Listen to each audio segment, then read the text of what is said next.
The Deal News Podcast, episode 224 for August 22nd. Biggest in the world!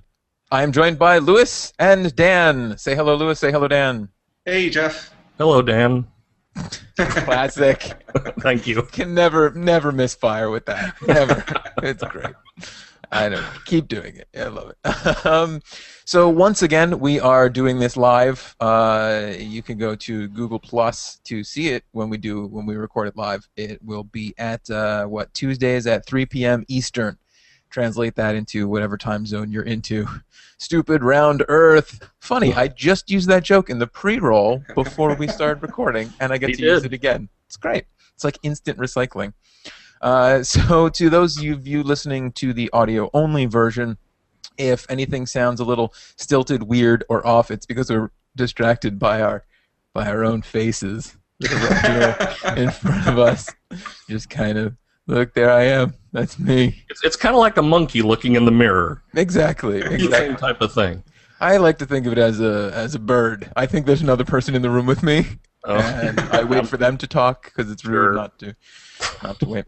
All right. Let's get on with the show. The first, this is the part of the show where we normally cover rumors. This is not a rumor, but over the past week, if you were paying any attention to the blogs, there was a big rumor and speculation going around that OnLive, the online gaming service, was going to be completely shut down and kaput.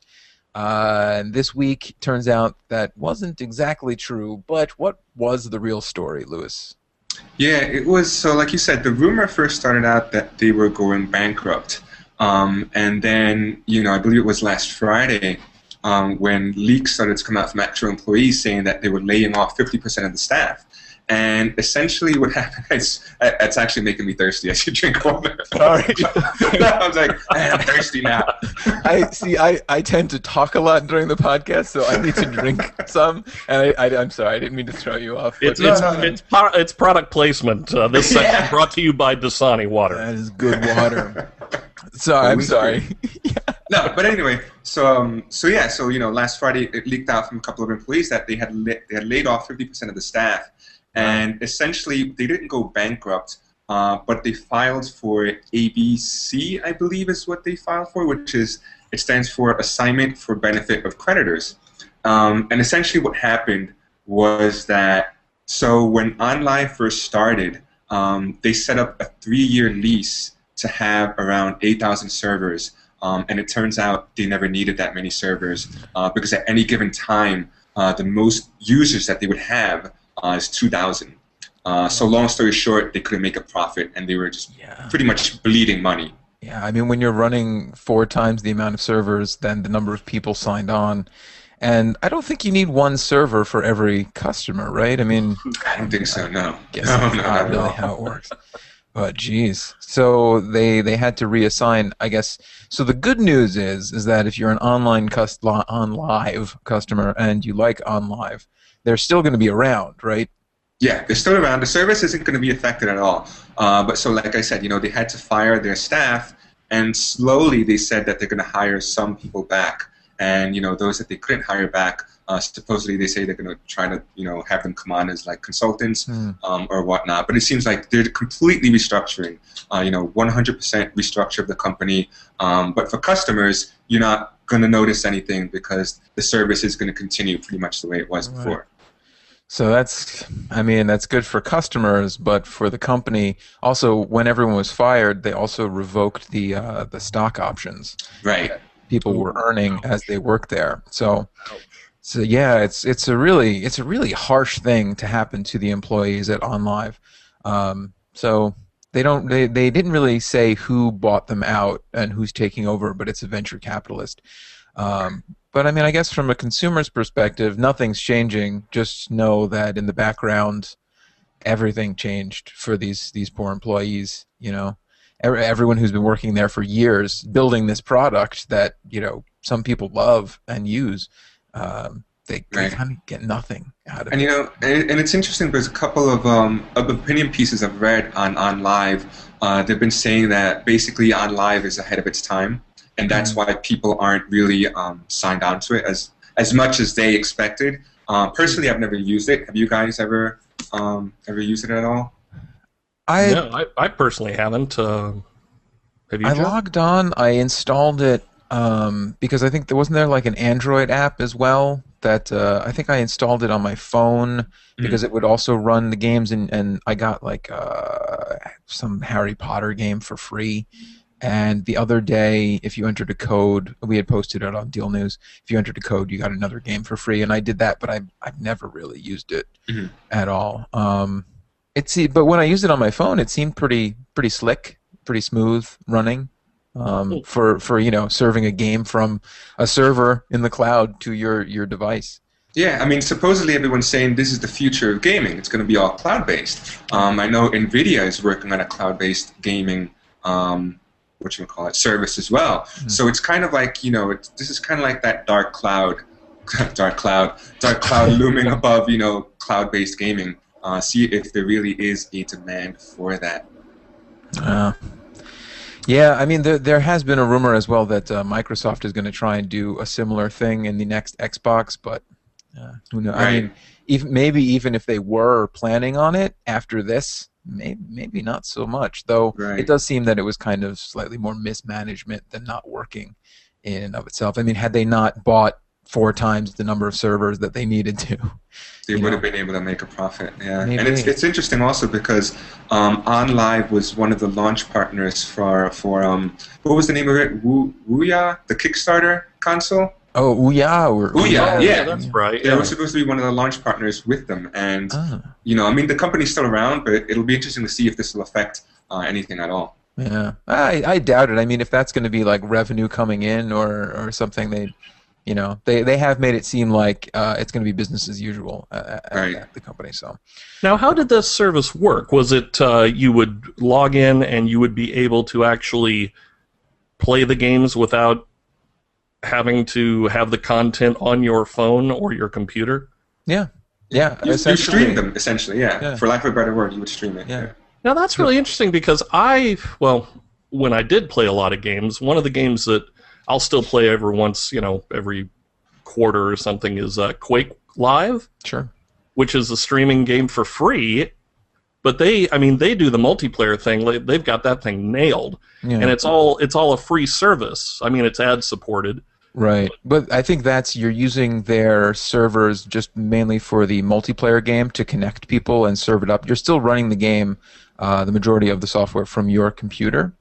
It's all web based. Really? I mean, you download a small map, but I mean, you don't have to have Quake or any of the subsequent games installed. That's why I was so curious when we were listening to the story. I'm going, man, how could you have an online gaming service that couldn't figure things out when you've got something like, and I mean, granted, it's one game.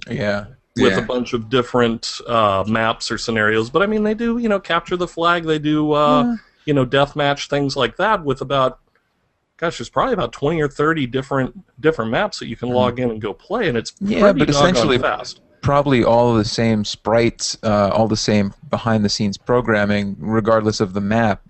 When you then talk about hundreds of games that they have to have and serve and store, and it's like, well, if only 2 people were playing this game right now, it means you still need to have them somewhere on the server. Right. So it's just a lot of storage. And it's not to say that they didn't have it worked out. I mean, it worked out. They just bought more servers. You overestimated by a long shot, basically. Do you think it was poor marketing? I don't think so. I think people that used it. Like people that liked it really liked it, I think. I don't know. So you're saying you think that people didn't use it because maybe they didn't really understand what it was, or just didn't even know about it at all? Yeah, and I mean,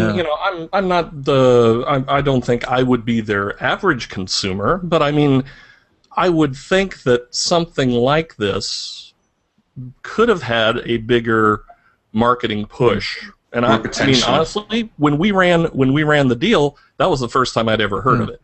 Yeah. So I don't know. Maybe it could have used a little more marketing. Yeah. I mean, it's also possible that the 3 of us don't really view the media outlets that they did do their marketing push for. That's a good point. You know, they're not taking out commercials on The Bachelor. What? I have a wife, all right?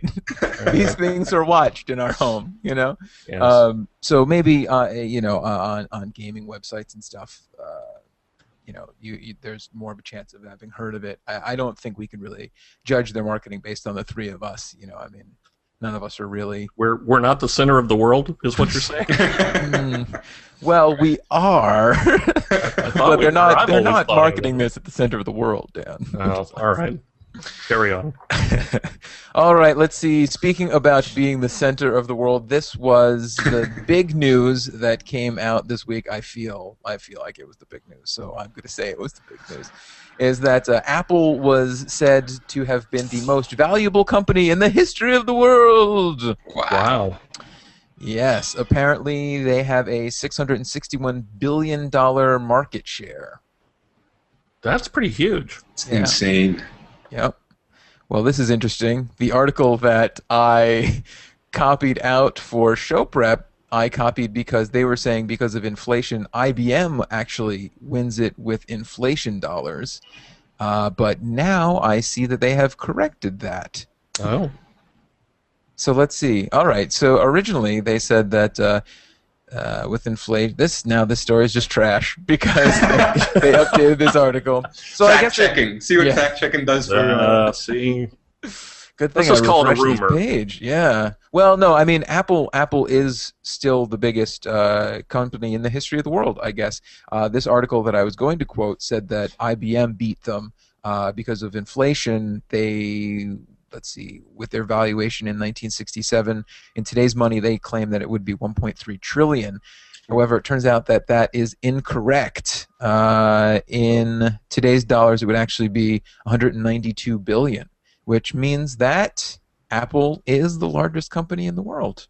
And it's expected to grow even more as they announce more products, you know, forthcoming iPhone 5, maybe an iPad mini. So basically, the company has potential to just keep on going. Yeah, they estimate something by what was it?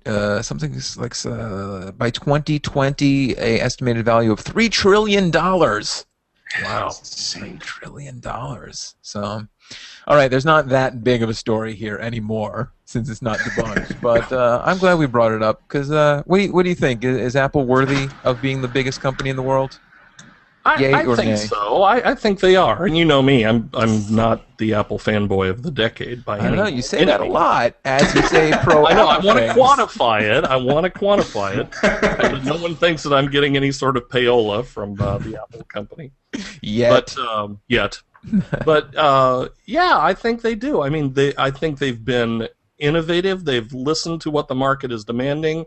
They have probably the slickest design team around for all their products. You're doing a good job trying to hide that water. Sorry.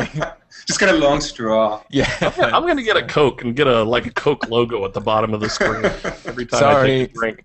Sorry, audio listeners. I went for another drink of water. I think that they deserve to be the biggest company. I mean, who else can compete with them?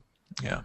In this marketplace. Competing in dollars, there are a lot of people that could give them a run for their money, like Microsoft, say. But competing in smart dollars and smart moves, regardless how they make those moves and how things are attributed to them, like, for instance, what I'm saying is they might not be the best sometimes, but the people that follow them make them the best. Right. And that's totally cool as well, you know, to have such a force behind you like that can keep you lofted up, you know, regardless or not of whether you are the innovator of something or whatever. You know, I'm leaving this all for discussion for another time. You know, we've discussed the merits of Apple and thievery back and forth or whatever, but what I'm saying is, however they arrived at where they got to, they deserve it. You know. Would you say that Apple's one of the more trusted brands out there? Yeah, I think they are. Whether or not that trust is founded, right? You know. But yeah, I think people that like Apple will continue to like Apple regardless of what happens, and that is another word for trust. Yeah, it would take a major blunder for current Apple fans to all of a sudden say like, no, I don't want Apple anymore. Right. I mean, like, selling products to selling a lifestyle, and that is just amazing how they've managed to do that and do that for so long. That's the main thing, that they've been doing it for years now. It's not something that they've done for like a month or a couple of months, or whatever. They're consistent and they keep growing. Yeah. Well, it's like Coca-Cola, I think. I mean, there's only so many ways that you can brand sugar water. Yeah. But they really have taken it to that next level of creating a lifestyle around this carbonated beverage. Yeah, a product that no one really needs, but everyone wants, Right. And everyone will viciously defend as well. Right. Bring back Coke 2. Come on. Coke 2? Yeah. You mean New Coke? Yeah, Coke 2. Wasn't it called Coke 2? Horrible. That was horrible. Wait, wasn't it called also Coke 2? New Coke, Coke 2? It was Coke, New Coke. New Coke? Yeah. Oh. Coke 2. I don't know. I don't deserve it to come back if I'm calling it Coke 2 then. Exactly. Could have sworn. You need to go get a Pepsi right now. I think so. Clear Pepsi, please. Crystal. I was a fan of Crystal Pepsi. Yep. I always liked Crystal Pepsi because it tasted weird. Yeah. But it reminded me of the old, we've talked about this before, Snapple, before they were made into teas. They were a soda company, and they had a cola that was called Crystal Cola. Oh, wow. I forgot all about that. Yeah. It's just a matter of leaving out the caramel coloring, which adds no flavor except for the color. And you have a clear product, but people think it tastes different. All right. What? Let's move on here. Our next story. This is a question I wanted to ask you guys. Is Groupon dead or dying? / either or. Shares are plummeting. Right now, it has lost 3/4 of its stock market value since it went public. So that means that it is, I think it's worth less than half of what Google offered to buy them for, if I remember the news story correctly. And investors are starting to back out of it. Is this it for Groupon? Have Groupons and other deal sites like this hit a bubble and burst? I mean, a couple weeks ago we talked about that Waffle House that had to close because of ostensibly because of Groupon. Is this it? Are we seeing the decline of Groupon? There's definitely a lot of backlash towards deal sites, like particularly more so Groupon, both on the side of the merchants and on the side of customers. Customers complain that sometimes their Groupons aren't honored, or they'll say like, oh, this terminated before it was supposed to. And of course, merchants like the one we talked about a couple of weeks ago, like the Waffle House, they're like, you know what, we're going bankrupt because of you guys. You guys aren't paying us on time, et cetera, et cetera. And I think that's definitely hurting Groupon, and because Groupon's the biggest one, they're the name that they're the one that everyone knows about. And I would say that Groupon, probably Living Social. But yeah, I mean, it just sounds like, I don't know, it doesn't sound too positive for them.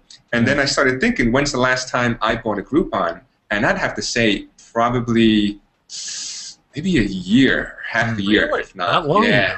That long ago. What was it? Wow. What was it, Louis? You know what? I think it was something like, it was something like what is it, everydaysource.com? It was something like, is that the name of the store? Yeah. That's the name of it. It was something like, $15 for a $30 voucher. I think that was the last one I bought. Isn't Everyday Source like cables and phone cases and stuff? Oh, yeah. That store. All right. We bought a couple Groupons within the last 3 weeks. I mean, for a couple restaurants in the area. Wow. I have noticed that, Dan, you seem to use Groupon a lot more than the average bear. I do. In that sense, yes, I am. I guess it's because I'm a cheapskate. It's like, honestly, because I really do hate paying retail for stuff. I hate it with a passion. But do you Dan, when you buy, do you buy for restaurants that you know, or are you more like, oh, this seems like a cool restaurant, it's nearby, let me try it out? I would say 10% for the new restaurant that I want to try, and the rest of it for restaurants that I already know and trust. Oh, cool. So, because if I go to, let's say there's a sushi bar close by that I really, really like to go to, and I can get a $25 credit for $5, right. I'm going to jump all over that. So you can have them give you $20 worth of food, and they only make $10 from it. So that they'll close soon. I am the reason the Waffle House closed. Yeah. I mean, it is a weird situation, you know. If it's someplace that you really like to go to, then essentially what you're doing is you're paying them half as much as you would have had you just gone for a meal. So it's kind of an interesting conundrum to me. You know, it's like maybe you should only use Groupons to places you don't know or don't care about yet, because if you keep going to that sushi place and giving them 50 cents on the dollar for a meal, you know, over time, They're you gonna be know, gone. yeah. But I mean, it's also the same thing of like, well, don't offer the Groupon unless you can afford to offer the Groupon, you know, That's and true. you'd hope that the restaurant knows that as well. You know? Right. So, yeah, I can't remember the last time I bought a Groupon.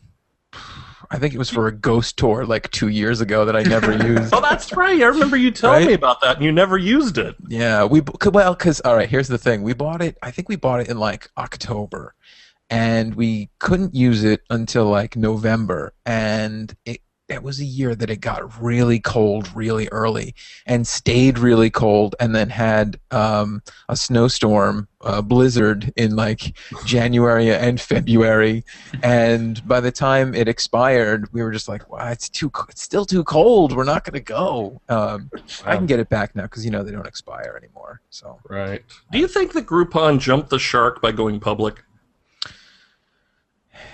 Because I mean, you've got all these other places out there like Saveology and those other type of places. I'm just wondering if Groupon got a little too big for their britches and wanted to make some fast cash instead of like growing the business in a normal fashion. Just kind of got greedy. yeah. Well, as a parallel to that is, I don't know if you heard, I was going to include this in the show, so I don't have a link to the actual numbers because I got rid of it, but now I'll include it in the show. Facebook is now trading at the lowest it's ever at a sub $20 price. And my question was, in combination with Groupon, is do people really want this stock that they offer, or do people just want to sell this stock that Groupon and Facebook have to offer?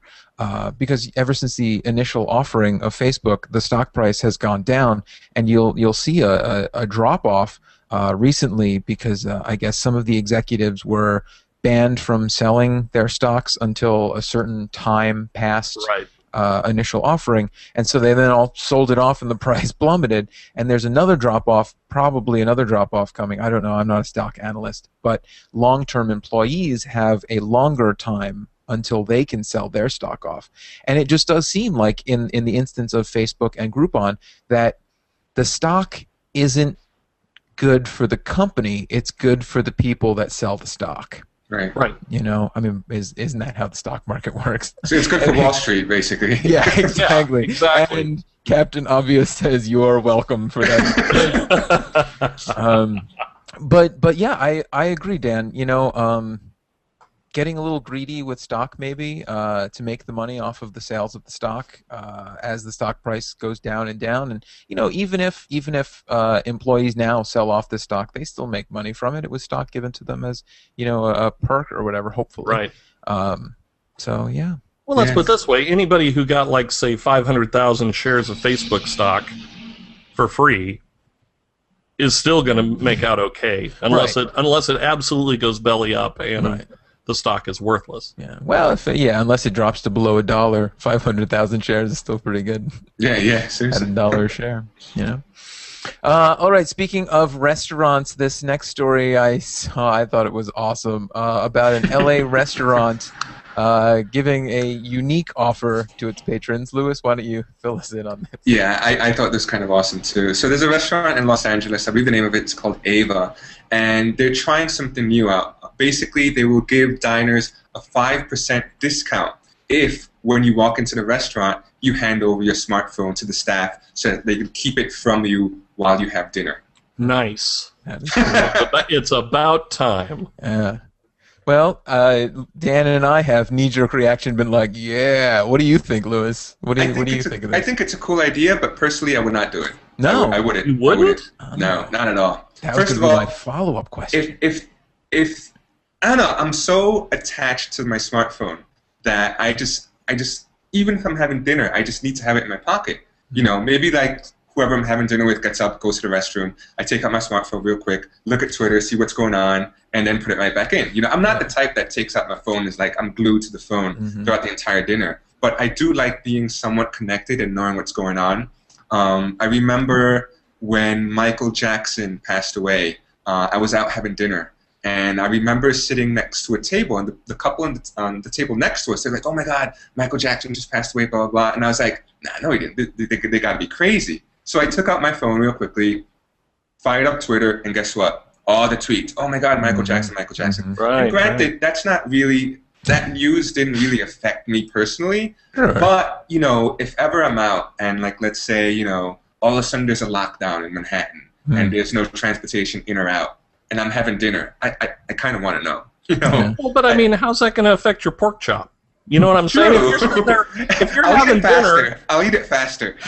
Well, yeah, but you still can't get out. It's like you're locked in. You know, it's like by the time you get done paying your bill, you might as well just sit there and enjoy your meal. I think for me and get wiped out by the zombie apocalypse. Get wiped out by the zombies. I think for me personally, 5% is just too little. Give me $25 off, and now we're talking. 10%, 5%, just doesn't do it for me. Yeah, $25 off and to put your phone away for 20, 30 minutes, it's not worth 5 or 10%. No, I need $25. $25 for a bottle of wine, and I'll give you my phone. Well, if your bill's big enough, 5% could be $25. True. Seriously. You know, yeah. I wonder if maybe they would get more takers if it were like, oh, put your phone away and we'll give your table a free bottle of wine.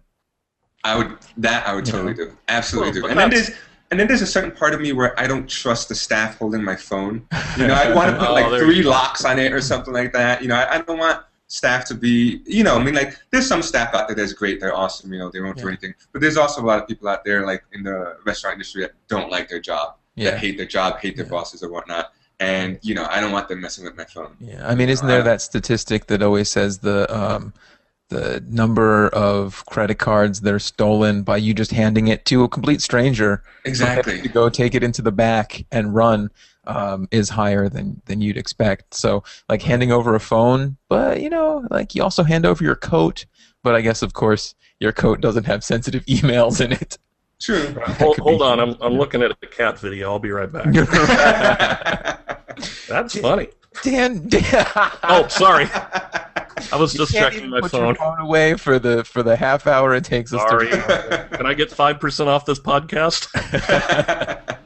So what's your cell phone at dinner policy then, Dan? Do you take it out of your pocket even, or do you leave it on the table? I'll either leave it in my pocket or leave it in the car, because honestly, that's one of my biggest pet peeves in the history of the world, is sitting next to a table where a guy's going, yep, having some dinner, having some sweet potato fries. Boy, they're delicious. And it's like, dude, just put it on your Facebook later. You don't have to do a play-by-play in the middle of the restaurant. Well, and the same thing with movie theaters. Same thing with movie theaters. It just drives me crazy when people take out their cell phones and text, or they're talking, and it's like, oh, I'm just trying to have my pork chops and my salad. Back to pork chops. Still having pork chops. I'm on pork chops. You got pork chops on the mind.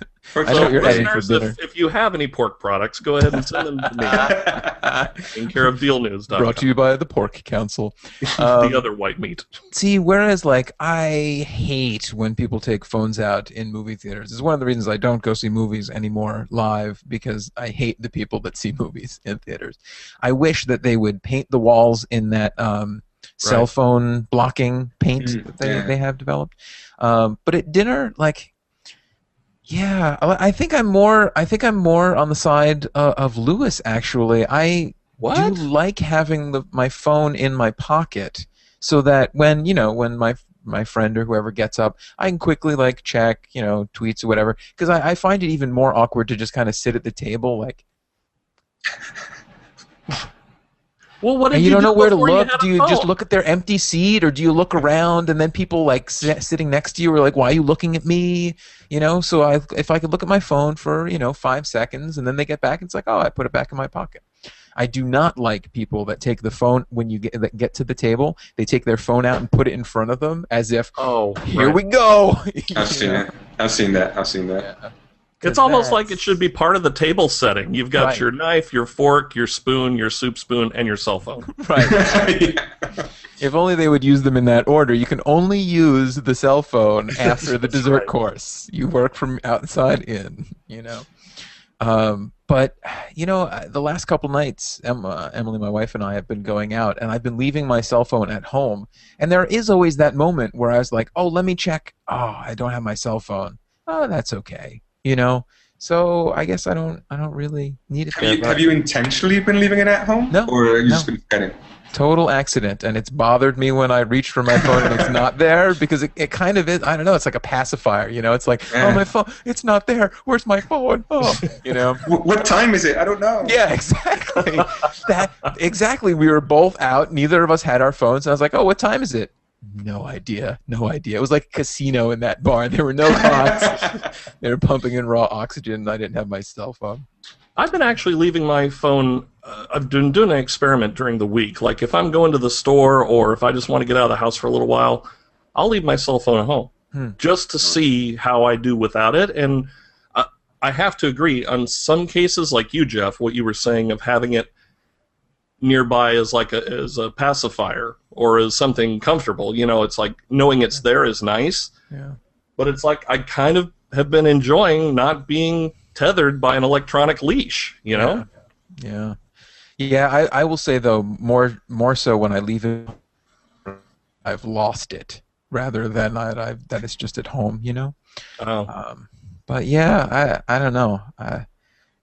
I don't think I can go to the store without it, because I do use it also as like my MP3 player these days. Right. As well. So it's just it's made itself so useful to me. Sure. You know, and I think that's maybe that's the bigger problem. Cell phones need to be less useful, so people don't want to use them during dinner. You know, we rely on them too much for everything. We do. Yeah. But that said, you know, I was at a restaurant, and the couple next to us were both texting or like writing or tweeting on their phone the whole dinner. You're probably texting each other. Yeah, how's your meal? Right. Yeah. Don't use your voices. This is funny. Yeah, and that like absolutely drives me up a wall. I don't like when people use us, and then my wife is going to listen to this and be like, "You use your cell phone all the time." And it's true. Like we'll be sitting down watching TV, and I'll be like on my phone, like, "Oh, a new tweet." You know, I don't need to. Let's all make a better effort to cut the cord, shall we? But 5%. So 5%. I mean, they need to raise that, right? I mean, it's an awesome idea. It's an awesome idea, and I'd like other restaurants to start, you know, adopting that policy. But 5% just seems a little. I don't know. I don't know. That would start to cut into a bigger profit margin than a Groupon. Right. Yeah. Yeah. True. You know what I mean? If you start getting 25% or 20% off on your bill, everybody's got a cell phone. Like they might as well just give the food away for free. People show up with extra cell phones. If I give you more. I have 3 cell phones. Does that count? I have a laptop. Yeah. Wait, I've got these 2 phones. Can I trade this in for a free appetizer? All right, let's move on to our next story. Let's see. We have some good stories left in here. We do, a lot of them. Yeah, let's see. Can we quickly cover the Warner Brothers? They are shutting down their Premiere branch of their business. They are the branch that covers the direct-to-DVD side of their sales. Warner Brothers has said that direct-to-DVD sales just aren't where they need to be in order for it to be a profitable business. So they're going to finish up the ones that they have currently in development, ones that can be moved over to other areas of their studio will do so, but they will not be making any more new direct-to-DVD sales. Follow-up, this comes just months too late to stop the Christmas Story 2 direct-to-DVD movie from getting greenlit. So what do you guys think? Is this a sea change for the industry? Are other people going to follow suit? Is this going to ruin movies as we know them? And what will Netflix offer now that there are no more direct-to-DVD movies being made at Warner Brothers? Is it going to go direct to streaming? I don't know. That's a good question. That's what I think. I mean, if it's not going to go direct to DVD, then where's it going to go? It has to go direct to something. Well, I think they're just not going to make as many as they used to. So maybe ones that might really be profitable. See, but if Warner Brothers looks at a movie and says that might be pretty profitable, not profitable enough to put in a theater, but profitable enough to do direct to DVD. For direct to DVD, they don't have that outlet anymore. Would they really say, well, then let's just give it away for free on streaming because Netflix pays us a flat rate per month? You're right. They wouldn't do that. You know, so maybe, I guess they'll be making fewer movies then. Yeah, like more movies will be cut. They'll say like, oh, well, you know, this doesn't have this idea has no potential to make money, so we're not going to invest in that movie. Next one, please. Wow, now there's a concept. Why didn't they do this years ago? Well, but see, this also then means that the available market for, say, up-and-coming directors or maybe some smaller films for people to get into the industry and get started, it might go away if other studios follow. See, I'm going to disagree with you on that because I think you're always going to have alternative venues to get your stuff shown, like YouTube or you know, social media, anything like. I mean, that's how District 9 got made. Somebody made a little short internet film. The studios saw that and said, "Wow, this is a great story. Let's do it for real." Sure. So, I mean, yeah, there's a potential for that to happen. How many other movies have started that way?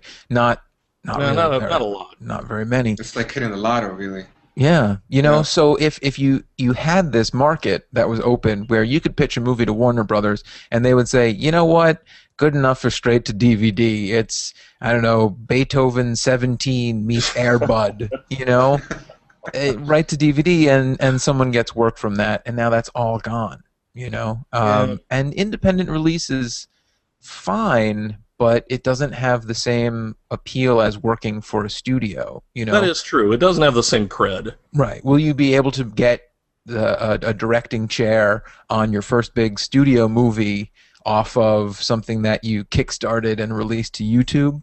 Maybe. But would you be looked at more favorably by Warner Brothers by having done a couple of their direct-to-DVD releases? Probably, you know. Yeah. But, I mean, it's narrowing a path that was narrow to begin with. Right. You know, it's so hard to break into the studio system. And it's interesting that you mentioned Kickstarter, Jeff, because back when that gaming console, again, I can't pronounce it. Ouya, yeah. Back when they were like, you know, when they were on Kickstarter or whatever, I browsed through Kickstarter just to see what was going on the site. And there's actually a lot of directors, screenwriters on there looking to get funding for their first movie or the second movie or for projects, basically. Yeah. And it's kind of interesting to see if that is going to be the route that, you know, filmmakers take just going forward. You know, because like if Warner Brothers is doing this, then the other studios are most likely going to copy. Right. They're going to follow suit. You know, it's almost like the wireless industry. You know, if Verizon's doing this, then AT&T is going to do the same thing. So it'll be interesting to see what the other studios do in response to this. Yeah, I mean, you guys have browsed through Netflix, right? And anytime you want to see a movie, you type in like Thor. All right, they have Thor now, I think, right? I don't know. You type in some popular movie, and it gives you 13 suggestions. That's like you might like these 12 direct-to-DVD releases. So what's the impact going to be at that level now? Like, where is Netflix going to get all of these terrible movies that they suggest you to watch? You know, I mean, it certainly doesn't. It certainly doesn't mean that Warner Brothers is going to make it easier for Netflix to get higher end. They wouldn't do that. They would not do that. No, they're just going to stop making direct DVD releases and still give Netflix the same type of movies they always, or the same number of high-end release movies they always have. Well, so I'm wondering do you think that this is going to be the starting point for like Netflix or Blockbuster or whoever is offering streaming films to start funding their own projects? That's a great idea. Isn't that what Amazon's doing? Yeah. They have their own studio, right? I mean, I don't even know when their project is supposed to come out, but I know that they have one in the works. Yeah, yeah, they do. And I mean, we know that Netflix is investigating it. Hulu does their own content at this point. So Right. yeah, maybe you're right, Dan. Maybe that's where direct to DVD movies are going to go. Is people are going to be like, I have this idea for a movie. It's not great enough to be in theaters, but Right. we think you would really like to show it on Netflix. Give Like me direct to digital may be the new catchphrase. Yeah, yeah, that would be awesome to see. Do you think too? This is something that while we've been having this discussion, in the back of my mind, I'm sitting here going, "Man, this could be the greatest thing in the history of the world because it could prevent a lot of the really horrible films. You know, like when a studio will go and milk a franchise for all it's worth, like like Hellraiser 14 or No, just those are all horrible, good, Dan. horrible remake. All good. Just because a film did well in the box office and it has a name, studios will go out and just make any sort of crappy Sure. product and slap that name on it, and hopefully people will walk into the red box over the, well, won't walk into the red box, that would be kind of weird. And then sue But Red walk Box. up to the red box Right. and see that title and go, oh, I haven't seen Hellraiser Goes to Knott's Berry Farm. So I Write that down. I think I'll rent that. Right. So Yeah. hopefully that'll stop that tide of horrible films and maybe force Hollywood to create something new and original. But I mean, maybe it won't. Maybe it'll go the other way, and we won't see a lot of films being produced because everyone's afraid that whatever they make is going to lose money because it's not a proven entity. Yeah. Right. I think all those new and noteworthy films are going to go digital, like you said. They're going to go maybe YouTube. They're going to go maybe Amazon and whatnot. But there's always going to be that kind of like, it's tricky because like personally, I'm not dying to watch a movie on YouTube. You know, YouTube has kind of something. What's the word? It just doesn't scream out major motion picture or major independent movie. You know, if someone tells me like, oh, my movie's on YouTube, I'm like, oh, okay. It more screams bootleg. Yeah, exactly. Yeah. So if anything, they're going to have to reinvent themselves a little bit to say like, hey, you know what? We know how to find talent, and we have talent. Come to YouTube or come to Amazon or whatever, and watch your movies. Well, then on the other hand of that, you got to look at this kid who in Canada did a remake last Christmas of The Little Drummer Boy, and he made his own video and reproduced his own song and filmed it all on his Canon T3i and got over 3 million hits within a month and got a record contract and is working on another video. So, I mean, I don't know. I don't want to, I don't want to be contrary, but I'm just thinking, man, talent is out there. There's great talent out there. Talent is out there, and I think that there is more of an opportunity than there has ever been. So maybe this is a good thing. Maybe the closing down of the direct to DVD thing's a good thing for everybody. Well, there's more of an opportunity, I think, out there because of the means of distribution that we all have access to. But I wonder if those opportunities are more on the small scale. So like this guy creates a video and it has 3 million hits and he gets money to make another one. He's not going there, like Sony's not going to come to him and be like, we want you to reinvent the Spider-Man franchise, son. Right. He's going to be able to make a living doing something at a smaller level. There may you just got to kind of lower what you're expecting from lower my standards. Lower your standards a little bit, and realize that you can make a very nice living doing what you love. That's the big thing, at a smaller level. And yes, when you decided that a couple of years ago, that smaller level could include direct DVD, but now it won't. Now it'll include an even slightly smaller level. But still, as long as you know the limits, I guess. There is a lot of space to be made, and 3 million people is a very good audience to have these days. You're not going to get the billions of dollars and whatever, but yeah, I agree, Dan. I mean, it's ever widening, and if you're fine with like that niche sort of stuff, and you're fine with making slightly less money, then it'll all work out for you. But I just don't know if we're going to see as many people breaking into the big leagues from there. I mean, So you're saying that I should follow my dream and start that alpaca farm? Yes. And post it on YouTube. Yes. For meat or for fur? Coats. For coats. You were actually just going to teach them how to dance. You didn't know that. I was just going to make funny alpaca videos. That's what. They're the new cat. Lolpacas. Lolpacas. Love it. Love it. You start a Kickstarter. I'll give you $5. All right, guys. I guess that brings us to the end of our podcastery recording here. So I want to thank you guys for joining me via video again. Thanks, Jeff. Yeah, thanks for having us again. My pleasure. Links for today's stories, Twitter feeds, blog links, and what did I say there? Listeners. It's all live. Can't come back. Listeners, for links to today's stories, Twitter feeds, blog links, and more, go to our show notes page. Plus, feel free to send us feedback to podcast@dealnews.com. And why not go right now to iTunes or your pod store of choice and leave us a 5-star review. Or 4. We're not greedy, but give us 5. Then send us a link to your review, and we'll read it on air. Why not? We always need content. So, all right, I'm Jeff Summergy. Bye.